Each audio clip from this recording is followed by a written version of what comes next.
Hello? Well, if you're going to stay, keep your noise down, because you'll wake Mr. Cross. And if you wake him up, he'll be pretty cross, I can tell you. He's been working real hard lately, and the last thing he wants is you lot disturbing him. Well, I suppose I'd better introduce myself. I'm Paws, the brewery cat. We've been trying to sort out all these papers that were left when the brewery closed. Trying to catalogue them, so to speak. It's real quiet now. It used to be so busy when they were brewing beer. Deliveries of grain, barrels rolling backwards and forwards. I could tell you a tale or two about this place.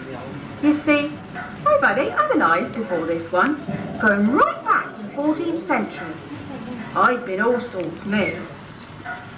Here, would you like to meet the other lives? They could tell you about Weymouth's history. You see the clock against the wall? It's no ordinary clock. When it begins to strike, I'll say the magic words, and it'll open up the way to the past. Then the other lives will take you on a journey through time. Keep your eyes and ears open and stay on the path. I'll catch up with you later. Old devilish clock of ages, seen through the glass. Open your secrets to those who would have. Oceans of time, oceans of... Quite interested in here, I suppose, being full of this Weymouth maritime mixture. But back in my day, 1345 that is, there weren't no job that a Weymouth maid nor our man did that weren't connected to the sea. Lobster pots here, nets the like. Weymouth's been a fishing since the Romans came by in ancient times, and more than likely before that, and we still do. Then there's always been a history here for the military, supplying men and boats, for instance, for the Armada. Look at these old bits, rudders, charts, the ship's own pennants. Could be torn from one of the old ferries. And smugglers, oh yes, pirates and privateers who cut your gizzard from ear to ear as soon as spit at you. Hey, you want to see where I work? Over there, I'll show you. Lucky. It's a steady, secure trade, taking Portland wool over to France and coming back with barrels of wine. Have a look at them old charts on the wall over there when I... Aye, and just as they're rats to you, to me they're my bread and butter. And Wink Rowley, fat and old as he may be, is still the fastest rat catcher on any boat out of Dorset. These ship's vermin have unloaded a devil's cargo of their own these last 2 years. Fleas, But today, black is not a lucky colour. Mrs. Cornick here, she has a soft heart for an aging cat like me. But another mouth she can ill afford to feed, since her husband has fallen victim to the plague. I fear for us all in these dark days.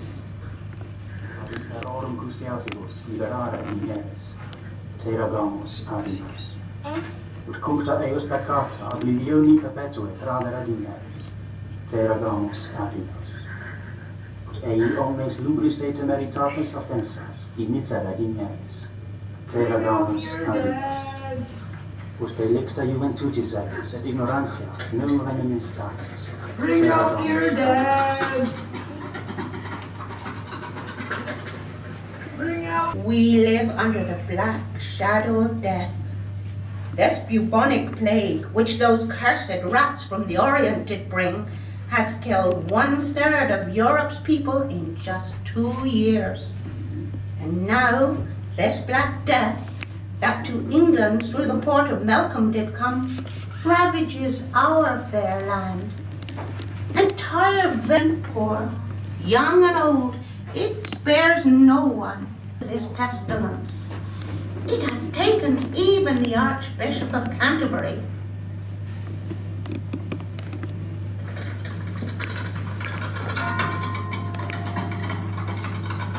The death cart is coming. Move on quickly before it carries you away.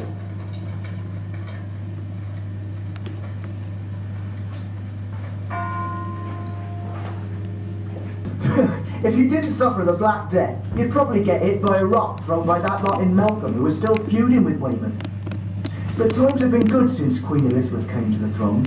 We've seen growth in industry and foreign trade, especially with Germany and the Netherlands. But things haven't been going quite so well with Spain. It's 1588, and King Philip of Spain is at war with England, and all because we sent a few troops across the Channel to help the Dutch in their fight against him. Queen Elizabeth tried to deter the Spaniards from invading us by sending Francis Drake round to the port of Cadiz. Armada, that's all you hear. The town's awash with rumours. Yesterday we fought off Plymouth, and now there's talk of 1,000 Spanish ships sailing towards us as I speak. Every man and woman is working for the fleet, and my master here is completing a topsail for the John. 90 tons of English oak and cannon going west to join good old Francis Drake. He'll teach the Spaniards a thing or two. Hark! The beacons are alight! The Armada's been sighted off Portland Bill! To the ships, lads! The John's weighing anchor! Hurry and get aboard! And you, be off with you lest you lose your head to a cannonball! Stowing aboard my ship. I am Jose Cortez, cabin cap of the famous Spanish galleon, the San Salvador. 958 tons, 10 times heavier than your silly little ships. I am guarding the Spanish imperial gold that will finance the invasion of your country, while our admiral of the great Spanish fleet, Medina Sidonia, teaches the pirate Francis el Draco the folly of raiding the port of Cadiz. We do not like your interference in our war with Holland, and we do not like the way you treat Catholics in your country. We are going to destroy your ships and make England part of the great Spanish Empire. So, with God on our side, we sail to battle and victory! As I was sparked must have lit some of the San Salvador's gunpowder. They're over 60 miles away, right down in Abbotsbury. It killed over 200 men. And as for Jose Cortez, he's rotting in Weymouth dungeon along with the rest of the wretched crew. At the Battle of Portland today, the Spanish fleet were no match for our fast and nimble ships. They were expecting the usual kind of sea battle. Fire off a few cannons, throw over the grappling irons and heave to for man-to-man fighting on deck. But we just kept sailing past, firing round after round, a new way of fighting at sea that'll last for centuries, I'll bet. In the end, the Spaniards abandoned the San Salvador and sailed off up the channel towards the Isle of Wight, so we told her into Weymouth Bay for some lively looting.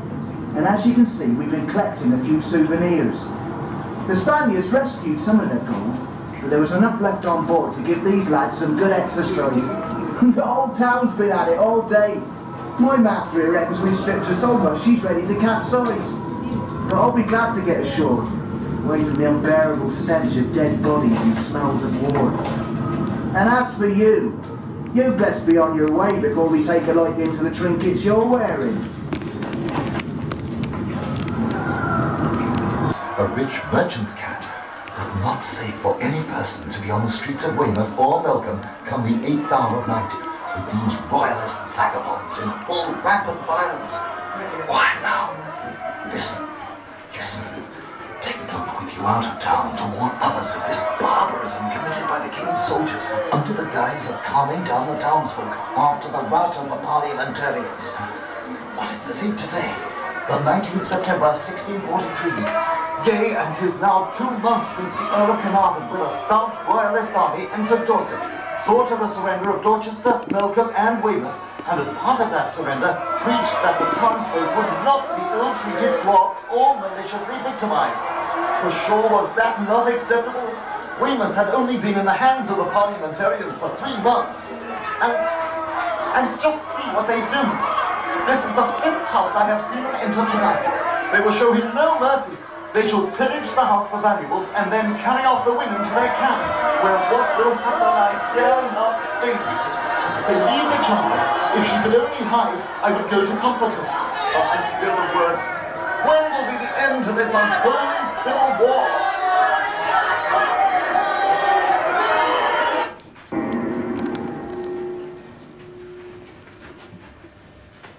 Oh, it does make me mad. Another claw broken, and why? I'll tell you why. Because I have to tramp around here on brutal hard Portland limestone all day and not a manicure in sight.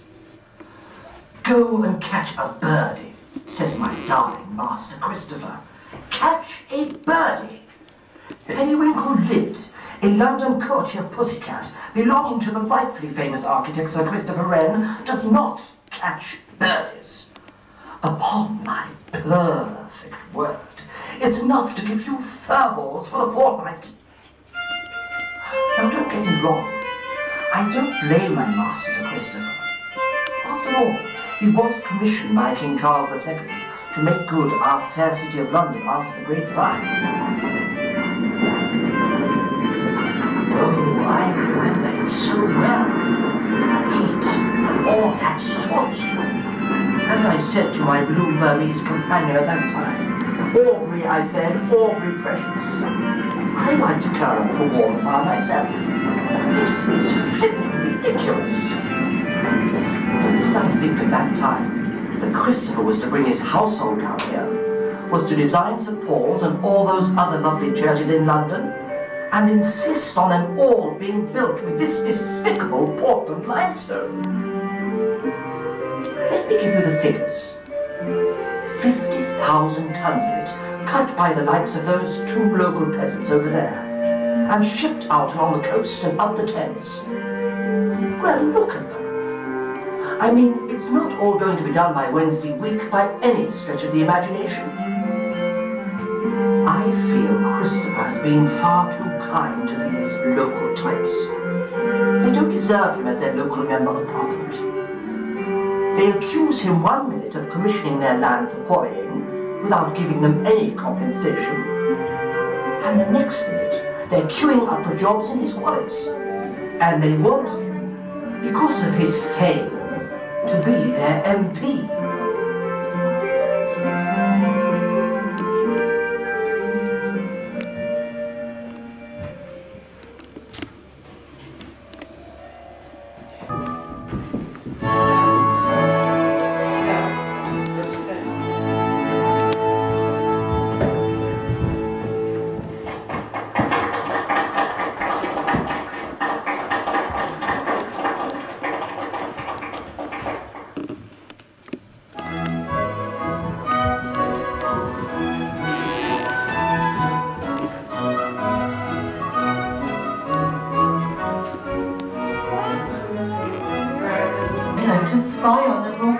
Doing their dancing, but it's tight patterns and rules of etiquette, not much like our country dancing.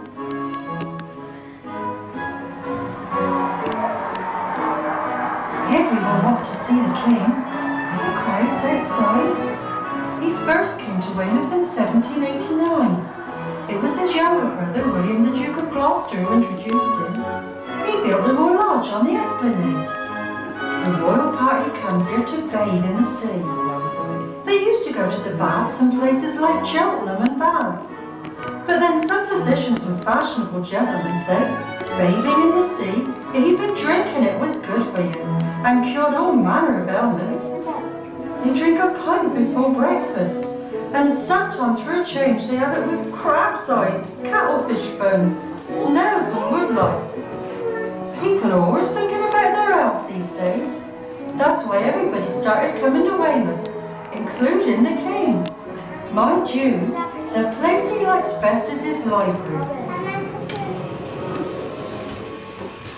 When King Louis and Queen Marie Antoinette lose their heads on the guillotine.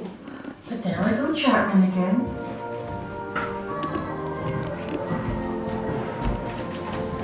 The band started playing. If you hurry up.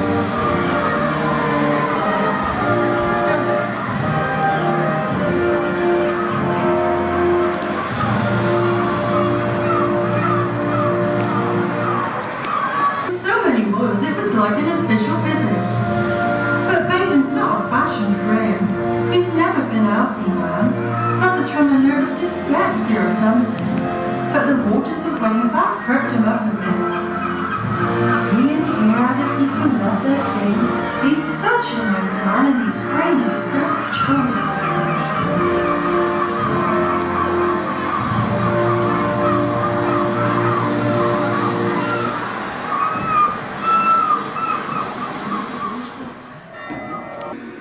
keep your heads low in case the revenue men set eyes on you. We don't want any of them rumbling what we're up to. It'll be death by hanging if they catch up with us. Dartington O'Keefe's my name. Lookout Cat, Swagger, and Redbeard O'Keefe, and his merry band. Master practitioners in the trade of smuggling. And to remind me, the things we smuggle. Brandy, rum, and over there tobacco, spices, and silk. My master and the likes of Isaac Gulliver, the gentleman smuggler, together with that lot from Moody, and the murderous gang from King, they to enjoy the run of this coast. In the middle of the night, we bring all sorts of goods across the channel from France to the French shore. Ask no questions, that's the rule. Dead men don't tell tales. And our boats with their double bows, they just the job for these treacherous seas. Derrick boats they call. Hear the hoots? They're the owlers, hooting down the shore to their men. Give them the all clear. Time for me to go, you lend a hand. Then I'll meet you back in town. And you better hurry on ahead, past the lair boat on the shore, and through the alley. And I'll see you when you get there. But you believe they'd be dirtying their hands on contraband, would you? In the early days, if you were smuggling, they thought you were a bad one. Now, in 1793, so many things have been taxed, it's the only way people can make a living. Can't understand all this taxation, I can't. I mean, the king lost the American colonies because of his taxes on tea. I'll bet a sovereign to a penny, all the people you see down there are in this smuggling game. I've been down there walking the streets, part of my job, see?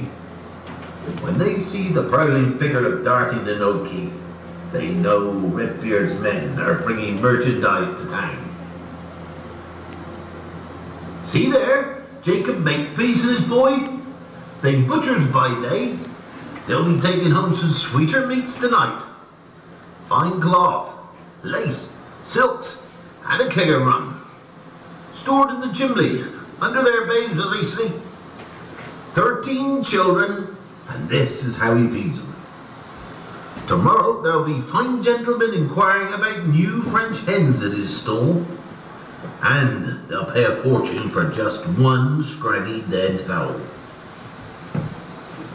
You could hear the clatter of barrels out in the yard all day. When they were boiling up the ox in the big copper,